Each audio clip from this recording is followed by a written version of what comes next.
Dear students, आप सभी का मैं फिर एक बार स्वागत करता हूं मेरे साथ आज के इस लेसन में। आइए आज बात करते हैं लेसन नंबर 43 की। 43वां लेसन आज मैं ले रहा हूं आपका, और आज का टॉपिक है राग के अंतर्गत जो स्वर यूज किए जाते हैं उनमें आज के जो दो स्वर हैं मैं उनको लूंगा, और उन दो स्वरों का नाम है विवादी स्वर और वर्जित स्वर। आप सभी जानते हैं डियर स्टूडेंट्स कि इससे पहले वाले 42nd लेसन में 42वें लेसन में मैंने आपके साथ वादी, संवादी और अनुवादी स्वर की चर्चा की थी। तो उसके बाद जो अगले आज के जो दो स्वर मैं इस लेसन में ले रहा हूं वो है वर्जित स्वर और विवादी स्वर। अब इसका रेफरेंस थोड़ा सा उसी एग्जाम्पल के साथ मैं जोड़ना चाहूंगा जहां पर मैंने आपको ये उदाहरण दिया था कि राग जो है राग रूपी देश है, और उस स्टेट में जो राजा है वो कौन है, हमारा वादी स्वर, और मंत्री की भूमिका में कौन रहता है, संवादी स्वर, और प्रजा की भूमिका में कौन रहता है, अनुवादी स्वर।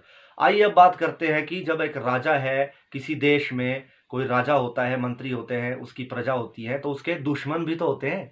तो आइए आज बात करते हैं दुश्मन स्वर की, शत्रु स्वर। तो शत्रु स्वर किसे कहा गया है, विवादी स्वर को। विवादी स्वर का मतलब क्या होता है, जिस स्वर से राग का जो है स्वरूप बिगड़ने का भय बना रहे, या जिस स्वर से राग का रूप बिगड़ जाए, राग में हानि हो राग रूप की, राग के स्वरूप की, उसी स्वर को क्या कहा जाता है, विवादी स्वर। और विवादी स्वर का एक मतलब यह भी होता है कि राग में एक ऐसा स्वर जो यूज नहीं किया जाता, लेकिन कभी कभार राग के सौंदर्य को बढ़ाने के लिए थोड़ा बहुत यूज कर लिया जाता है। ठीक है, तो उसी स्वर को कहा जाता है क्या, उसको क्या कहा जाएगा, उस ऐसे स्वर को क्या कहा जाएगा, वही है विवादी स्वर।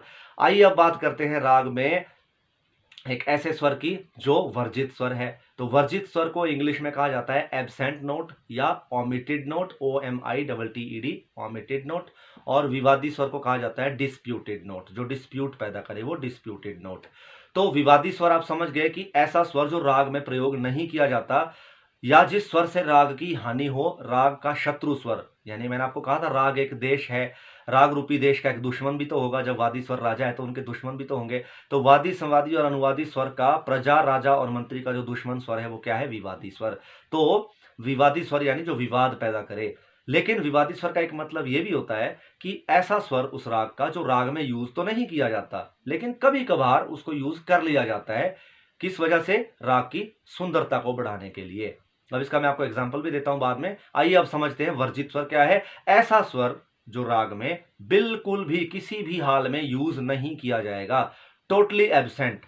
तो ऐसे स्वर को क्या कहा जाएगा, वर्जित स्वर। अब जैसे देखिए राग भूपाली का मैं आपको उदाहरण देता हूं डियर स्टूडेंट्स। इससे पहले कि मैं आगे बढ़ूं, मैं थोड़ा सा आपको इसको गा के भी बता देता हूं, ताकि आपको जो है आइडिया हो जाए मैं क्या बोलने जा रहा हूं। अब देखिए यहां पे राग भूपाली का मैं एग्जाम्पल आपको दूंगा वर्जित स्वर के माध्यम से। आइए बात करते हैं राग भूपाली क्या है। देखिए मैं थोड़ा सा आपको बता देता हूं, ये मेरा तानपुरा ऑन हो चुका है। राग भूपाली के जो स्वर हैं वो है सा रे ग प ध सा, सा रे ग प ध सा। ये स्वर है राग भूपाली के। सा ध प ग रे सा। अब यहां पे आपने क्या देखा, दो स्वर वर्जित हैं। कौन कौन से, एक म नहीं आया और एक नी नहीं आया। तो ये जो स्वर है ये राग में कभी नहीं आएगा। किस राग में, भूपाली राग में। तो सारे गा पा, गा पा, गा के बाद देखिए प पे जंप किया है, गा पा। तो यहां पे क्या है, म नहीं लिया, गा मा पा ऐसे नहीं लिया हमने, क्या किया, सारे गा पा। तो यहां पे म एब्सेंट हो गया, यानी वो जो है वर्जित है। तो इसी का नाम है वर्जित स्वर। जो स्वर राग में बिल्कुल भी यूज नहीं किया जाएगा वो वर्जित स्वर है। सारे गा पा, प के बाद देखिए पा धा, धा सा, धा के बाद नी नहीं आया, धा नी सा। ऐसे नहीं गए हम कैसे गए, दा दा सा, नी बीच से गायब हो गया। तो इसी का नाम है वर्जित स्वर। जो स्वर नहीं लिया जाता, कभी नहीं लिया जाता, उसका नाम है वर्जित स्वर। अब यहां पे भी आपको एक मजे की बात मैं और बताना चाहूंगा डियर स्टूडेंट्स की राग में जो वर्जित स्वर और जो विवादी स्वर है लगभग दोनों एक जैसे ही है, लेकिन थोड़ा थोड़ा फर्क है दोनों में। आइए देखते हैं कि क्या फर्क है। वर्जित और विवादी दोनों का मतलब है कि वो दोनों ही स्वर जो है, सिमिलैरिटी कहां पे आती है इन दोनों स्वरों में। चाहे हम वर्जित स्वर बोलें, चाहे हम विवादी स्वर बोलें, इन दोनों में एक समानता क्या है, वो ये कि दोनों ही स्वर राग में प्रयोग नहीं किए जाते। और इनमें डिफरेंस क्या है, वो ये डिफरेंस कि जो वर्जित स्वर है वो बिल्कुल भी प्रयोग नहीं किया जाएगा राग में, कभी भी नहीं किया जाएगा। जैसे राग भूपाली का मैंने अभी आपको उदाहरण दिया, सा रे गा प धा सा, सा ध प ग रे सा, तो क्या वर्जित स्वर था, म और नी, किसी भी हाल में यूज नहीं होंगे, बिल्कुल भी नहीं किए जाएंगे।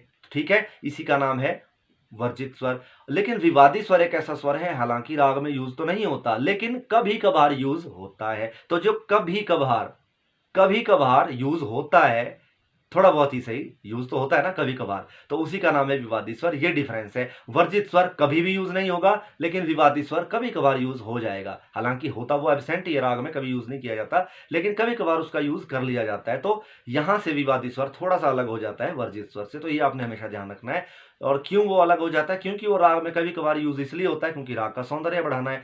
मुख्य मकसद तो यही है ना कि राग हमारा अच्छा लगे, सुंदर लगे, सुनने में अच्छा लगे, गाने में अच्छा लगे, यही मकसद है, इसीलिए विवादी स्वर को लिया जाता है। लेकिन वर्जित स्वर कभी नहीं ले सकते, हम कभी नहीं लिया जाएगा।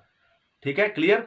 आइए अब आगे बात करते हैं कि जो राग का जो विवादी स्वर है वो तो मैंने आपको बता दिया, वर्जित स्वर तो मैंने आपको बता दिया। आइए अब बात करते हैं राग में जो विवादी स्वर है वो क्या है और कैसे। आइए देखते हैं इसको राग बिहाग के उदाहरण से। देखिए, राग बिहाग का जो उदाहरण है वो ये है कि राग बिहाग का परिचय ये कहता है कि उसमें शुद्ध मध्यम का ही प्रयोग किया जाता है, तीव्र मध्यम का नहीं किया जाता। हालांकि वर्तमान में प्रचार में ऐसा देखा जाता है कि जो तीव्र मध्यम है अवरोह में वो भी ले लिया जाता है। हालांकि वो तीव्र मध्यम राग बिहाग की पहचान नहीं है, तीव्र मध्यम तो मारू बिहाग की पहचान है, बिहाग में वो यूज नहीं किया जाता। लेकिन वर्तमान में क्योंकि वो विवादी स्वर है, कभी कभार ले लिया जाता है। क्यों, फिर वही बात, राग की सुंदरता को बढ़ाने के लिए, तो इसीलिए उस स्वर को राग में क्या कहा जाएगा, विवादी स्वर। आइए बात करते हैं किस तरह से। देखिए, एक है राग बिहाग, शुद्ध बिहाग जिसमें कोई तीव्र मध्यम नहीं आता, और एक है वो प्रकार जिसमें जो है कभी कभार तीव्र मध्यम ले लेते हैं एज ए विवादी। तो चलिए पहले आपको मैं भी राग बिहाग का वो स्वरूप बताता हूँ, आरोह अवरोह का, जिसमें राग बिहाग जो है बिना तीव्र मध्यम के आता है, जो शुद्ध बिहाग है। आइए उसकी बात करते हैं। सा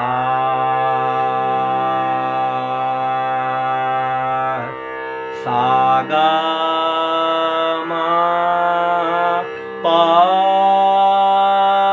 नी नी सा,